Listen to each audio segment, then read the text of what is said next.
For a while, habang na-apply niya, sobrang grabe.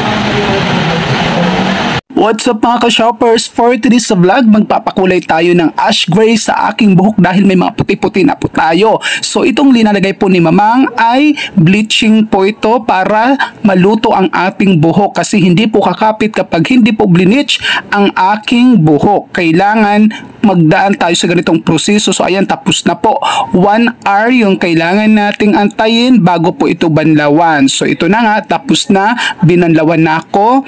So syempre, gagamitan ako ng blower at saka suklay po dyan para matuyo ang aking buhok. So ito na, speaking, ayan na yung blower ni Mamang. Ito na yung coloring tayo. Ito na yung ash gray. Pinaka ano na to, challenging kasi sobrang anghang nito. Oh my God, ayan na, sinasabi ko na. Sobrang hot din ito, grabe.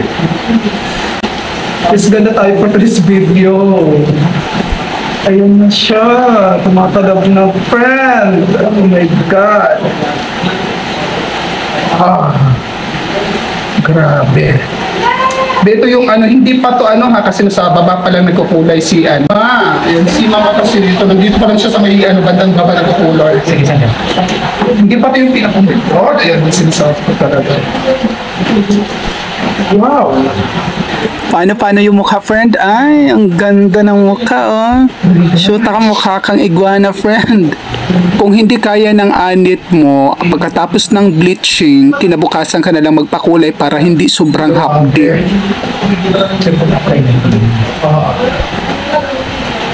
For a while, habang ina-apply niya, sobrang grabe. Pero mamaya siguro mawala din naman to.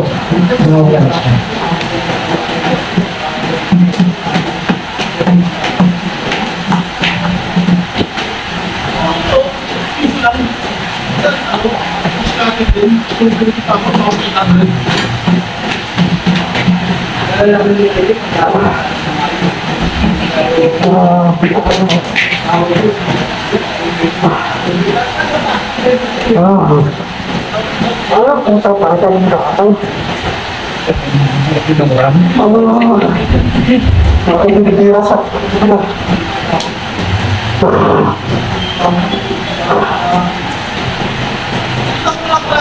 Napapais ka pa rin sa ka-live ka?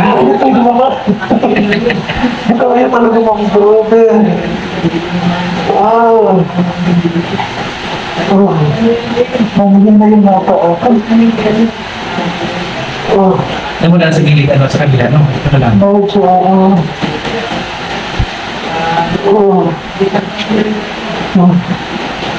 Kaya sa mga ka-shoppers, co-vloggers na nagnanais na magpa-color ng buhok at gustong ipa-bleach ang kanilang mga ulo ay kailangan handa kayo sa sakit at hapdi na mararanasan nyo po. So after ko pong makulayan, syempre binabad po yun ng 1 hour. And then ito na, binanlawan na ang aking buhok. Syempre patutuyuin na yan. At ito na nga po, sinuklay at blinower tayo ni Mamang.